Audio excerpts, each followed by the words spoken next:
Thank you and good morning. And congratulations to Osama for running Manthan for 10 years. I think our partnership is now 5 years old, yes. Right? I think 2009 was when we started. I think it's interesting that this is happening today because yesterday the Telecom Regulatory Authority of India released some data on internet usage. And a few weeks back, the Internet and Mobile Association of India released the data, but most of us, at least journalists, and Osama also has a background in journalism, we are all skeptics when it comes to this data because we believe that it's exaggerated. But the Telecom Regulatory Authority's data is actually based on data that the operators give them. And according to it, there are 198 million internet connections in India, right? Now, I think unlike mobile connections where people have 2 or 3, I think internet maximum will probably be 1.5 or something. So even if you dilute it in some way, it translates into a significant number of internet users. And I have a feeling that we may have crossed at least one of the tipping points as far as internet in India is concerned. Because you need to have basic scale, you need to have that volume of access. The other tipping point, which is probably much more relevant to this audience, and it's something where we've made very faltering progress, is the language internet. Right? There are people who believe that regional language internet is alive and thriving. It is, as in there are lots of little initiatives. But if you look at it, and if you even go by the classic definition of page views for a content product which is in a regional language, you will realize how far back it is when it's compared to English language internet in India. And I think if you're really speaking about bridging the digital divide, you have to cross that at some point in time. And that's probably a very, very big challenge as far as all of us are concerned, right? And all of you are concerned.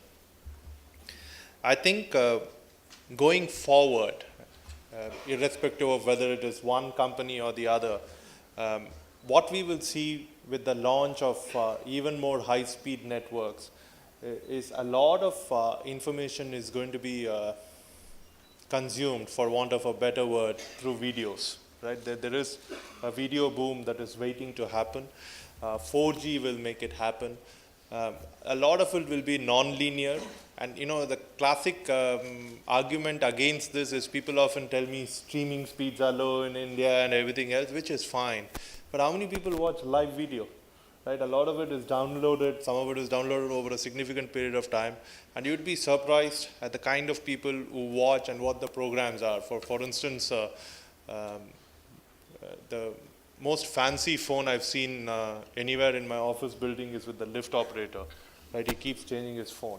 And his latest one is a Samsung with a very big screen. And he's on a stool, he's watching a video all the time. It's usually a program called Comedy Nights with Couple, which is downloaded from Colors, right? And so he's giggling away, he's watching it, and it's not streaming video. Right now it's being provided for free by the company. At some point in time there will be some micropayment associated with it. The ideal thing is for a service provider to provide the video, the hardware and everything and charge a monthly fee like a cable television thing, right? Because I think what most of us tend to forget about the mobile revolution that happened in India is that it was largely powered by prepaid. And prepaid is pretty much like what all of us people who are fond of jargon like to call an FMCG product, a consumer product. It's like soap. It's like a monthly recurring expenditure, right? So you don't feel as if, it's not like buying a TV, it's not like a big durable investment that you're making. It's a recurring investment, it's a monthly investment you're making. That's one reason why cable took off so easily. It's one reason why mobile telephony took off so easily, because all of these became consumer spends. And I have a feeling that video is poised for that. Of course, a lot of video consumption will be driven by Bollywood, it will be driven by sports, it will of course be driven by pornography, but none of us are in that business. I think we are probably poised on the cusp of that. So, we've crossed one tipping point in terms of the number of subscribers, number of people who are using the internet. And according to TRAI, at least if those numbers, and again, take those numbers with a little pinch of salt, but not too much, by and large accurate. They believe that 75-80% of them are accessing the internet also on their mobile phones. Right now,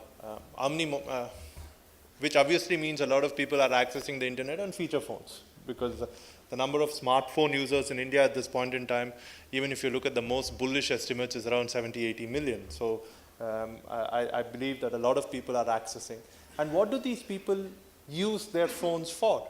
And again, there have been tracking studies, largely in urban areas. And if you look at phone usage as opposed to tablet usage, 45% of the people use their phones for online apps, which means they have to be on the internet when they're using this application, or on simply browsing the net, right? So it's actual real access. It's not, of course, one of the online apps is also email, but the fact is, there is significant internet browsing that's happening on the phones.